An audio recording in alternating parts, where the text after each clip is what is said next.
全能嘅主，多謝你救咗我條命，我祈求從今之後可以更好咁侍奉你。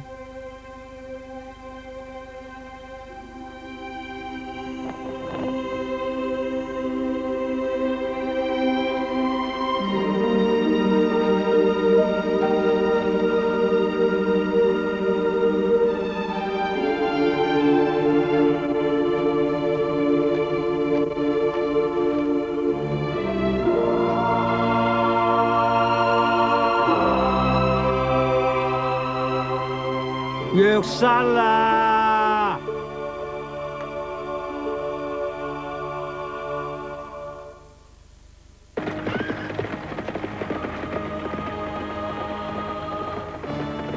你睇下，嗰啲驢仔真係大隻啊！我哋叫做馬，正傻仔啊，唔係驢仔嚟噶。係馬嚟㗎，犀利啊，好神氣啊！嗱，呢個咧就係呢度嘅皇宮侍衛長啊，你千祈唔好擋住個去路啊！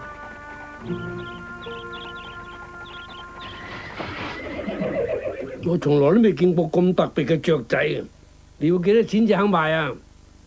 稟告大人，呢隻雀仔係佢細路養嘅，從來都唔離開佢噶。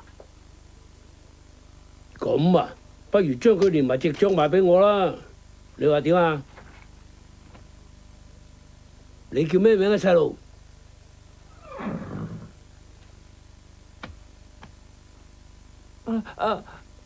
我叫做約瑟啊。約瑟，由今日開始，你負責照顧隻雀啦。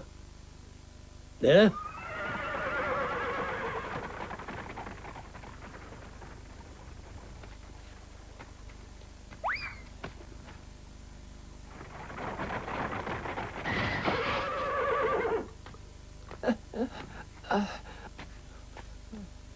講你知啊，我個女得咗重病，已經瞓喺床度，唔可以起身成個月啦。其實3日前，佢話自己發咗個夢，見到一隻藍鳥。我用盡千方百計都查唔出邊度至揾到咁嘅鳥，亦唔知佢叫做咩名。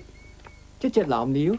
我想喺佢臨死之前為佢揾到隻藍鳥，了咗佢嘅心願啦。放心啦，我咁肯定你個女一定會冇事嘅。大膽！你阿奴隸識得咩啊？你咪亂講嘢啊！